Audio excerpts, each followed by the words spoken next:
বিসমিল্লাহির রহমানির রহিম। আসসালামু আলাইকুম। কতদূর এগোলো বাংলাদেশ বিরোধী ঐক্য? ঐক্যের পাদপ্রদীপে দেখা যায় জামাত।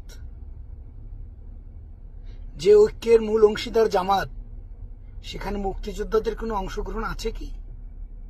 মনে তো হয় না। একজন বীর মুক্তিযোদ্ধাকে দেখলাম অপমানিত হয়ে চলে গেলেন।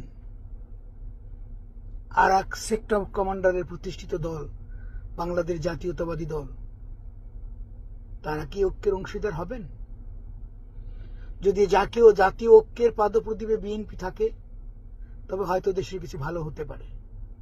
কিন্তু বিএনপিকে বাদ দিয়ে জামাত, শিবির, স্বাধীনতা বিরোধীদের নিয়ে যে ঐক্য, সে ঐক্য বাংলাদেশের জন্য সুফল বয়ে আনবে না। এই ঐক্যের মূল কারণ হলো বাংলাদেশের স্বাধীনতাকে হস্তক্ষেপ করা, বাংলাদেশ স্বাধীনতাকে অপমান করা, ভারত বিরোধী ধোঁয়া তুলে জনগণের দৃষ্টি অন্যদিকে নিবন্ধিত করার একটা অপকৌশল মাত্র। আমি বিশ্বাস করি ভারত এত বোকা নয়। বাংলাদেশ একটি অ্যাটম বোম। এই বাঙালিকে হজম করা কারো পক্ষে সম্ভব হবে না। ভারত তেমন বোকামি করার মতো দেশ বলে আমি মনে করি না। বাংলাদেশ বিরোধী যে ঐক্য এখন হচ্ছে, দেখা যাক